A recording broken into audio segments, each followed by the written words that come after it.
नमस्ते दोस्तों, कैसे हैं आप लोग? उम्मीद करता हूँ आप लोग बहुत मस्त होंगे। आज हमारा टॉपिक है वो सबसे अलग है। टॉपिक क्या हमारा सबसे अलग है। आज हम बात करेंगे एक ऐसे एग्ज़ाम की। आज हम बात करेंगे एक ऐसे एग्ज़ाम की जो हर किसी को इस एग्ज़ाम के बारे में जानना बहुत ही ज़रूरी है। ये एग्ज़ाम जैसे कि डॉक्टर बनने के लिए नीट देना पड़ता है, उसके बाद में इंजीनियर बनने के लिए आईआईटी, जेईई वगैरह एग्ज़ाम देने पड़ते हैं। तो इसलिए आपको कोई भी यूजी प्रोग्राम यूनिवर्सिटी से करने के लिए UG programme under graduation programme कोई भी करना होता है, तो आप किसी अच्छी यूनिवर्सिटी में जाना चाहते हैं। जैसे कि यूनिवर्सिटी अच्छी होगी Delhi university, Allahabad university, BHU Banaras Hindu university, फिर बाकी बात दिल्ली के सेंट्रल कितनी भी यूनिवर्सिटी जितनी है, एमयू वगैरह जितनी है, इन सबका एक एग्ज़ाम होता है। इन सबको मिला के एक एग्ज़ाम होता है। वो एग्ज़ाम कौन सा होता है, उसके फॉर्म कब आते हैं, कब उसके एग्ज़ाम डेट आती है, कब उसके फॉर्म भरे जाते हैं, क्या क्या इसकी मतलब कि क्राइटेरिया होती है, कैसे क्या इस एग्ज़ाम के बारे में, इस एग्ज़ाम के बारे में बहुत ही जानना बहुत ही अति आवश्यक है। जो क्लास 12th में पढ़ रहे हैं वो भी इसके बारे में जान सकते हैं, जो पढ़ चुके हैं वो भी इसके बारे में जानना ज़रूरी है। खुद बताओ, दूसरों को भी बताइए कि ये एग्ज़ाम ऐसे होता है। तो एग्ज़ाम सबसे पहले वो एग्ज़ाम कौन-सा है जिसके बारे में सबको जानना चाहिए। तो सबसे पहले वो एग्ज़ाम का जो नाम होता है सीयूईटी एग्ज़ाम या सीयूईटी एग्ज़ाम नाम से जानते हैं। ठीक देखो, सीयूईटी ये लॉकडाउन के बाद आई। ये क्यों आई? क्योंकि जो बहुत सारे जो यूनिवर्सिटी अपना अलग अलग एग्जाम कंडक्ट करवाती थी, तो फिर उसका सरकार ने फैसला लिया कि नहीं, अब नहीं, एक सिर्फ और सिर्फ एक एग्जाम होगा।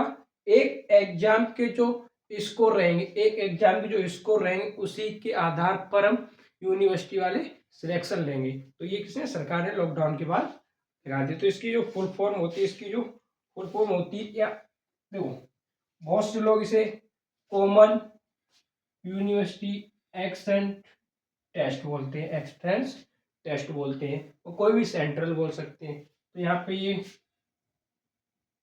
कॉमन यूनिवर्सिटी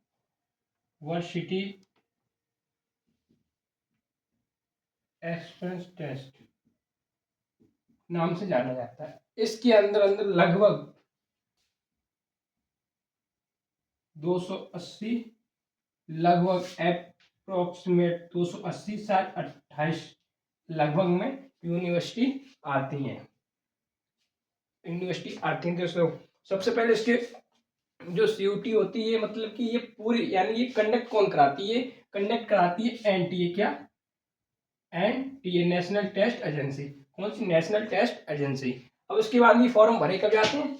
आप या तो आप क्लास 12th में हो या पास आउट हो, या पास आउट हो, पास हो चुके हो। ठीक, ये वही फॉर्म भर सकते हैं, क्लास 12th में हो या पास आउट हो, वही फॉर्म भर सकते हैं सीयूटी का। यानी जो बड़ी बड़ी दिल्ली यूनिवर्सिटी है, बीएचयू है, एएमयू है, जामिया इस्लामिया है, इन सबको इन एडमिशन चाहिए तो किसके माध्यम से? ये सीयूटी के माध्यम से, कॉमन यूनिवर्सिटी एक्सेंट टेस्ट के माध्यम से ही आप सिलेक्शन ले सकते हैं। अब ये इसके फॉर्म कब आते हैं? क्या इसके फॉर्म कब आते हैं? देखो, अब इसके फॉर्म बात करेंगे, फिर बाकी में क्या क्राइटेरिया, तो वो उसके बाद में बात करेंगे। इसके बाद में सिलेबस की बात करेंगे। ठीक है, तो सबसे पहले इसके फॉर्म कब आते हैं? जो इसके फॉर्म होते हैं फरवरी और मार्च के बीच में आ जाते हैं। इसके जो फॉर्म है फरवरी और मार्च के बीच में आ जाते हैं। अब ठीक है, उसके बाद में अब एग्जाम डेट कब आती है? कब? अब एग्जाम डेट कब आती है? एग्जाम डेट आती है आपकी मई और जून में, मई और जून में। ठीक, फिर रिजल्ट कब निकलता है इसका?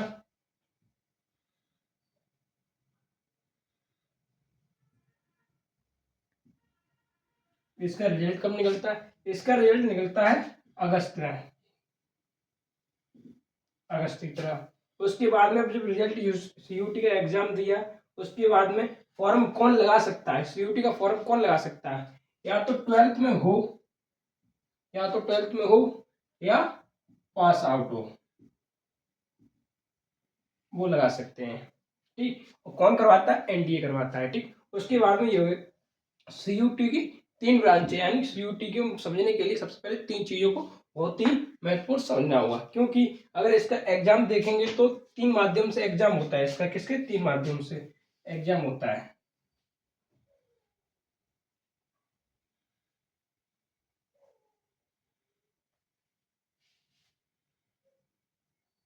लो, इसका सबसे पहले माध्यम देखेंगे तो ये हिंदी और इंग्लिश दोनों में होता है। तो सबसे पहले एक किसी भी यूनिवर्सिटी यानी कि सबसे पहले कंपलसरी होता है जनरल टेस्ट। जनरल टेस्ट क्या? General test.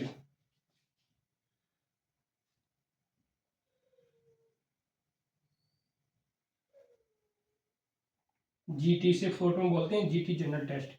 जनरल टेस्ट में थोड़ी सी क्या आती है?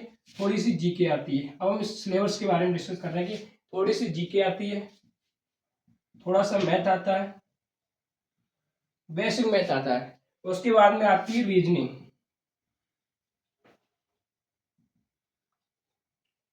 रीजनिंग आती है। फिर उसके बाद में दूसरी जो ब्रांच होती है इसकी, दूसरी जो होती है उसके बाद में डोमेन सब्जेक्ट। क्या? Domain,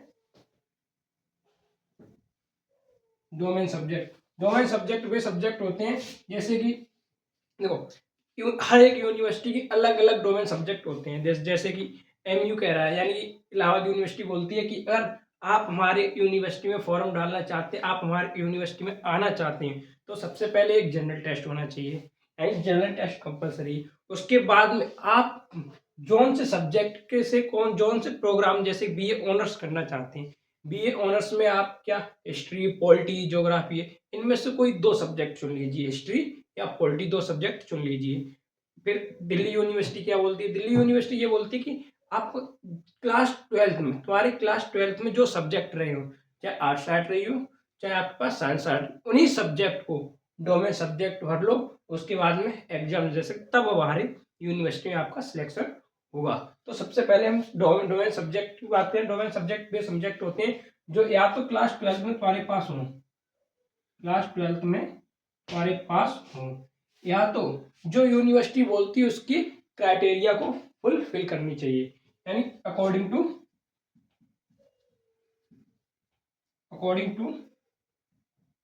university. According to university यानी यूनिवर्सिटी क्या बोल रही है कि आप हमारी तरफ आएंगे तो क्या क्या हमारी तरफ आएंगे तो क्या कौन कौन से सब्जेक्ट होने चाहिए आपके पास। ठीक, उसके बाद में एक अलग से आता है लैंग्वेज। लैंग्वेज क्या आता है? लैंग्वेज, लैंग्वेज यानी भाषा।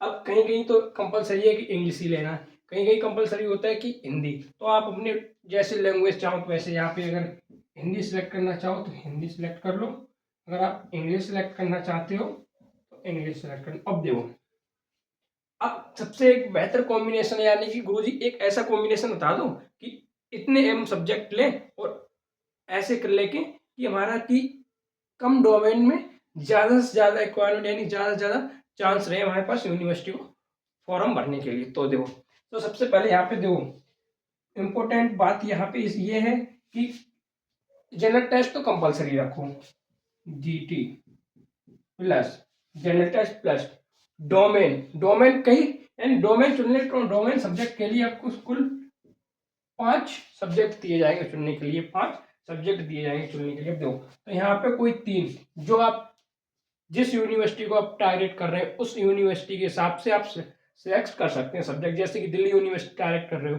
दिल्ली यूनिवर्सिटी टारगेट कर रहे हो, तो उसमें जो तुम्हारे क्लास 12th में maths, physics, chemistry, English, Hindi थी, वो लेना होगा आपको, कंपलसरी है वो। अगर आपने 12th आर्ट्स साइड से की है, हिस्ट्री, पॉलिटी, ज्योग्राफी, तो वो फिलअप करने, यानी अकॉर्डिंग टू यूनिवर्सिटी। यहाँ पे कोई 3 subject plus domain subject, domain subject plus. फिर अगर लैंग्वेज कंपलसरी है, कोई सी भी लैंग्वेज आप चुन सकते हैं जिसमें आपको मजा आता हो। देखो कितने, एक 3 डोमेन और एक ये 3, एक 4 और एक 5, तो आप 5 सब्जेक्ट। अब देखो इनको आप क्वेश्चन कितने आएंगे, यानी सीयूटी एग्जाम में सबसे पहले, अभी फिलहाल में सीयूटी कुछ ऑफलाइन हुआ है कुछ ऑनलाइन हुआ है, लेकिन आने वाले समय में यानी कि अब जो एग्जाम होने वाले हैं सीयूटी के वो होंगे अब ऑनलाइन, यानी कि CBT based, CBT computer based test. कैसे होंगे? Computer based test, computer based test वो भी कैसे होंगे? ऑनलाइन। कैसे होंगे? ऑनलाइन। कैसे होंगे? ऑनलाइन। देखो कुल सब कुल मिला के क्वेश्चन कितने आएंगे? क्वेश्चन आएंगे 50। टाइमिंग क्या रहने वाली है? टाइमिंग आपके पास रहने वाली है 1 आवर, लगभग 1 घंटा रहेगा 50 क्वेश्चन के लिए। 1 घंटे यानी कि 45 क्वेश्चन करने होते हैं, ऐसे आएंगे। ठीक, ये हो गया सीयूटी वाले। यानी सीयूटी इतना ही महत्वपूर्ण है जितना कि आपके लिए, अगर आप डॉक्टर बनना चाहते हो तो नीट देंगे, इंजीनियर बनना चाहते हो तो जेई मेंस एडवांस वगैरह देंगे, तो वैसे ही सीयूटी एग्जाम। अब सीयूटी एग्जाम जैसे कि किसी यूनिवर्सिटी से आप बीए ऑनर्स करना चाहते हैं, बीएससी करना चाहते हैं, बीएससी, बीसीए, बीकॉम, यानी जो जितने भी आप कौन से यूजी प्रोग्राम, कितने यूजी अंडर ग्रेजुएट प्रोग्राम जितने हैं करना चाहते हो अच्छे यूनिवर्सिटी से, देखो एक स्टैंडर्ड होता है, आप कहाँ से पढ़े हो, इस यूनिवर्सिटी से पढ़े हो तो आपको वो मार्कशीट देख के अच्छा, अच्छी यूनिवर्सिटी से पढ़ेगा तो वो बंदा अच्छा होगा, तो इसलिए जल्दी सिलेक्शन हो सकता है। आपने ज़्यादातर देखा होगा दिल्ली विश्वविद्यालय यानी दिल्ली यूनिवर्सिटी से पढ़े हुए लोग, जहाँ तक मैंने देखा है वहाँ तक बता सकता हूँ, ये कंफर्म नहीं है कि आईएएस मतलब कि यूपीएससी क्रैक कर सकते हैं ये दिल्ली यूनिवर्सिटी से पढ़े लोग। ठीक है, तो दिल्ली यूनिवर्सिटी एक स्टैंडर्ड है, हाई है, तो वहाँ के लिए आपको डोमेन सब्जेक्ट चुनना पड़ेगा, जो उनसे यूजी प्रोग्राम में जाना चाहते हैं वो सिलेक्ट करना पड़ेगा। और यहाँ पे आप दो सिलेक्ट कर लिए सब सब्जेक्ट, टेस्ट भी हो जाए, उसके बाद में टेस्ट होने के बाद रिजल्ट आएगा, रिजल्ट आने के बाद आपको जितने आपके स्कोर होंगे, जितने आपके स्कोर किया होगा उसके हिसाब से आप सीधे जाएंगे कहाँ पे, अलग अलग यूनिवर्सिटी के पोर्टल पे जाएंगे, अपने जो स्कोर कार्ड आया है उसको वहाँ पे फिल करेंगे, सब डिटेल भरेंगे, उसके बाद में फिर काउंसलिंग होगी, काउंसलिंग होने के बाद कट ऑफ निकलेगी, कट ऑफ में आपका नंबर आ गया तो फिर आप जा सकते हैं। तो सीयूटी है, जल्दी से CUET exam common university entrance test, इसका पूरा नाम है, कौन कराता है? एनटीए कराता है। इसके 3 चीज़ें इंपॉर्टेंट, कौन सी? सबसे पहले होता है जनरल टेस्ट जिसमें रीजनिंग, जीके और मैथ का क्वेश्चन आता है, उसके बाद में होता है डोमेन सब्जेक्ट, कोई 300 डोमेन सब्जेक्ट चुनने होते हैं, फिर उसके बाद में आता है लैंग्वेज आप हिंदी, इंग्लिश, उर्दू जो ऐसी आपको अच्छी लगती है उससे लैंग्वेज चुनिए। उसके बाद में ये ऑनलाइन टेस्ट होता है, यूजी प्रोग्राम होता है, कंप्यूटर बेस्ड टेस्ट होता है, कुछ कुछ यानी इस साल ही, यानी इस साल के अगले साल ही कुछ कुछ कुछ जगहों पे ऑफलाइन हुए हैं। ठीक है, उसके बाद में जनरल टेस्ट है, और यही हमारे सीयूटी के बारे में संपूर्ण जानकारी है। ठीक है, आप देखो कोई भी एग्जाम में किसी के बारे में जानकारी चाहिए तो आप कमेंट बॉक्स में जरूर लिख देना, पूरी संपूर्ण जानकारी हम बता देंगे। ठीक है, यहाँ तक कोई चीज़ अगर प्रॉब्लम आ रही हो तो अवश्य बताइएगा, कमेंट बॉक्स में लिख के जरूर जाना है, और हमारी वीडियो को ज़्यादा से ज़्यादा जल्दी से जल्दी शेयर करना मत भूलिएगा, और सब्सक्राइब करे बिना मत जाइएगा प्लीज़। नमस्ते दोस्तों, जय हिंद।